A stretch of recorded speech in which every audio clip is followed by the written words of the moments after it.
Now manning the point. Pingris though breaks it up. Pingris chased down by Nunes. Pingris! Sinama siya sa YouTube! The number one in defense, number one in turnover points. You mentioned Mark Barroca not starting, and this lineup. Babalik niya kay Pinyan, and those are the first 2 points of the finals. Reed ties the game at 2. Is the post. You know, Rain or Shine is more outside with Paulie and Jeff Chan, and jump on you quickly. Mark Pingris with a big block from behind, but Rain or Shine waits for a foul. You know, just the value. You ask yourself, he was also guarding Elite Tenorio for some time. I mean, for Reed, pulls up. Anyway, Norwood stop and pop, punches it through. Atin-sabi nga ng PLDT with Gabe now manning the point. Pingris though breaks it up. Pingris chased down by Nunes. Pingris! Sinama siya sa YouTube! 2 big guards who can post the other guards up. If we remember correctly, it gives you multiple guys who can post up. You know, and the strength. 12-10. PLDT home top at the Sisto. Hatid sa atin. Marcus over to PJ. Pull-up jumper. Peter June delivers. also, even if, you know, right here, Mark Pingers just goes straight to the basket after a nice steal. Peter June Simon, knockout right down. Yeah, but understand also, Eric and Magoo, it took some time for Rain or Shine built in a day. Gabe Norwood brings Rain or Shine to win it. Because they haven't seen the best players yet on the floor. Mula sa Rain or Shine. At the same time, those who are on the floor are very effective on the first guy to the Coffee. Crossover ni Blakely. Oh! A variety of moves to get to the cup. Both ends. Offense and defense. I mean, it's not just the first time. For some reason, basta importanteng laro. Aranya to Lee. Pingris on him. Paul Lee buries the three. Transition, even if the guys are already sprinted down, he will still take that shot. James Yabdo, kahit na kulang nila, sumod sa loob ng jersey. Wala na naman ang ating labanan sa 22. San Mig has proven how pivotal he will play with San Mig, because both of those players have been playing time and time again, and you add a guy like very easy to talk to, one of the hardest workers I heard. As Barroca located the Vans just before the buzzer. Triangle Coach Luigi, synonymous words yan, you know? More than anything, tempo. You know, you're right there. They're synonymous. Pero yun nga, he loves playing with the crowd. Some players are like that. You know, I mentioned a few. Hodge, Abueva, Blakely, rebound. Barroca inside. Brings them to it in 5. You see the matchup of Coach Tim, huh? You got Belga looking for lead. Belga on the slide, pulls up, goes glass. A nice way to nothing but board on that shot. Sandvik looking to make him pay. Peter June all the way. And coming off that, they are within 5. You hear Coach Cheng after the shot. Push, push, push. So anytime Arizona kontra Pingris. Aatake itong si Reed. Inabot sa nguso si Pingris, but Arizona gets off. Or he was simply right there. There was the right arm. 2 of the toughest guys. Pingris drops it off to Rivas. And Rafi flushes it. Devons. Quick release on the jumper. Because of his presence, his size, and a great perimeter jumper. Jeffrey Allen Chan lights it up. For a minute remaining in the first half. Peter June with a picture-perfect layup right down the field. Looking to hold for the last attempt, but Jeremy goes quick, but he delivers. Lee using that crossover, shovels it across, papunta kay Reed. The nice thing about Paulie, he can Ryan keeping in step with him. Pingris naman susubok dito kay Reed. Lock dito sa ilalim si PJ for the reverse. Or to Blakely at the post, and they're gonna pound you and grind you inside. Pingris has Jairen, nilamon niya ng bombo. Tumulungan si Ibanez sa loob with Devan, Blakely, and Pingris. AC Reed delivering off that. Sandy Coffee would always want to go for the higher percentage shots. Pingris in the paint. Hindi mo naman kailangan kunin you hit the home run and you get a 10-point lead right now. Bibigay kay Aranya. And remember, when Blakely was here against Rain or Shine, as Reed hits that 3, remember 20 from the 3, and just the fluidity. Stop, attack, stop, attack. It's Belga. Big Bo misses though. Aranya is there to clean it up.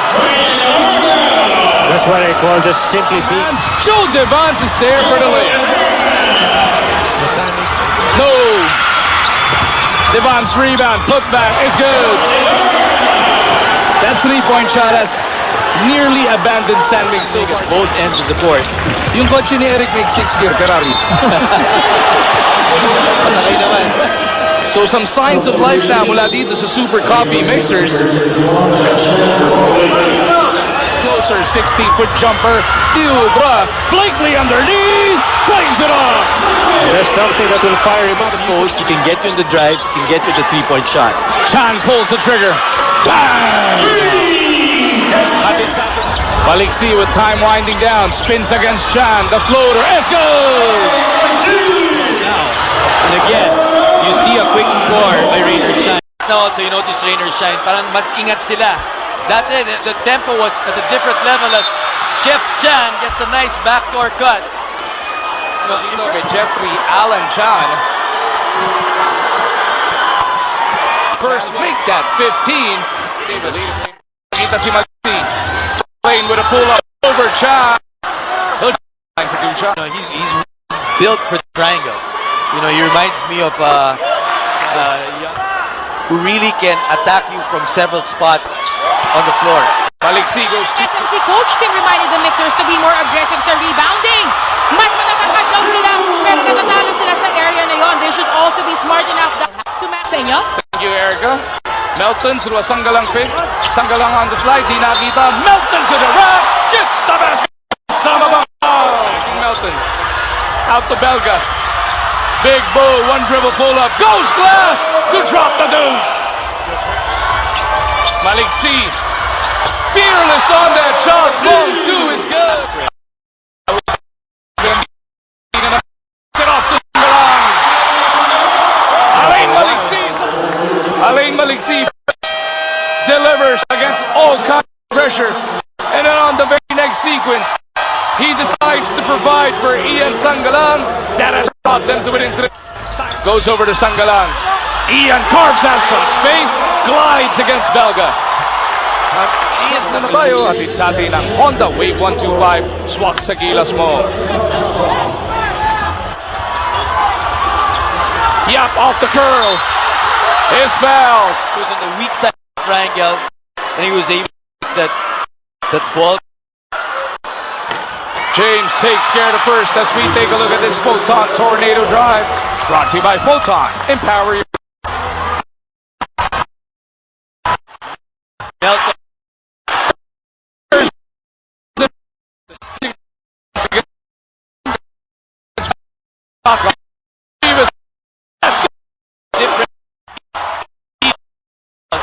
The other guy is creating as well. It's just all AC Reed. Reed bottled up. Reed puts it back up. Rafi Rivas did everything he can to make that first stop, but Reed is actually just went for that rebound. Oh, Mark Baroka gets that basket. Chinipaun to foul. Smith. But look at the defense right here by Rafi Rivas. First was Arizona, and then kabilang dulo. Anong quarter na? Fourth quarter na. Hindi na switch ni Mark Baroka. Yeah, this group is really in a different tempo right now. Long two, Jeff Chan. He delivers the goods. Takes it back out. Jeffrey's got 8 seconds to work with. Chan against all kinds of defenders. Gets it to Jerby. Pull-up jumper out. Reed rebound. Put back is good. Make a samabang foul. Impact. But you were mentioning, Eric, that sometimes he just takes over. Yeah, trying to spin baseline is held down. He really baited for that foul, and Yap is fresh. This is the type of, you know, big players come to play in big games. This is the type of atmosphere they want. Yap now with a total of 6 points. Make that 7. Been a lot of Reed. Just Reed 1-1. Reed pushed to the baseline by Blakely. That is going to be number 5 on Marcus. He gets the ball. He's really going in a hurry. 27 big points para kay Arizona Reed. Make that 28 as he pushes their lead back up to 2. Cherry Cruz back to the bench. Belga, binalik ni Coach Yang. Baseline inbound, fresh shot clock. James attacking the one-hander. Gets the basket! May harap ang foul! How many times have we seen big game James rise to the occasion here? Well, he likes the ball in his hands. I mean, credit also that Maliksi and those guys got up. James is fresh, and now he's attacking, and he's attacking without mercy. I mean, talk about hitting big shots. Into a cardiac finish from inside the MOA Arena.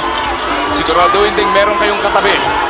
Pingris at the post, spinning against Belga. Pingris sneaks one through! Big shot after big Four Gilas boys ni Coach Cheng kasama ang kanilang import. Arizona backpedals against Ping. Arizona, Reed is taking over! You know, that quickness right there, that quick release. Fade away. Tough. They go back to Ping. James for three. Bang! Hatid sa atin ang Pingris on him. They go to Lee. No! James Hill for the rebound. Wanting that ball, he's begging for it. Ping against Belga. James will cycle out. James na naman. One more time para kaya. Again, trying to save the day for San Mig Coffee with those bombs from the outside. I mean, they're not easy shots. I mean, they're handballs. Fade away at that. He really wants it. He's got 10 points here in the fourth. Wow. For somebody to get free. Nahihirapan pa si Gabe. He's got timeouts. He forces it. Lee gets it. Back to Norwood for three. No! Blakely with a rebound, and he's chased down by Belga. And the fingers to deny that. And those are the intangible guys. You don't see that. You know, we see the things that the good shot of James shot or the end one of Blakely. But Mig, they gave Rain a dose of their own medicine. He's been having a tough night, but his contributions here on endgame was going to be Lee having trouble inbounding it. He goes cross court. Arizona being bothered by Simon. He is fouled. 3 free throws parating para kay Reed. so well. Arizona takes care of the first. Here, you can extend out, but you know, I think a key with a guy. They're down 3. But Reed makes it.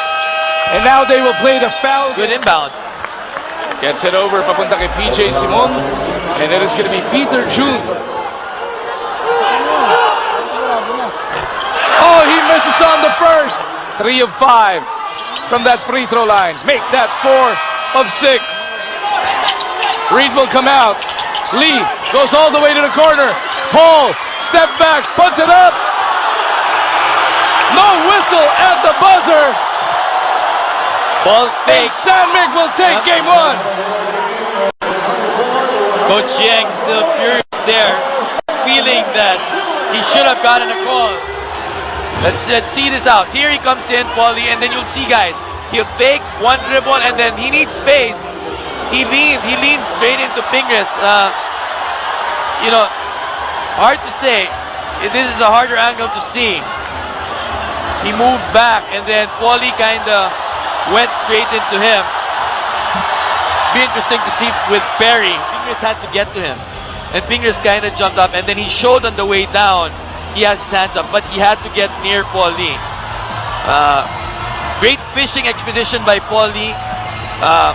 Great acting job by Pingris to show on the way down he had his hands up, but Sir Perry saying there that his thing is it's a foul. And it can't get any better than this, guys. We talked about it. We said it would go It's gonna 5 be games. close.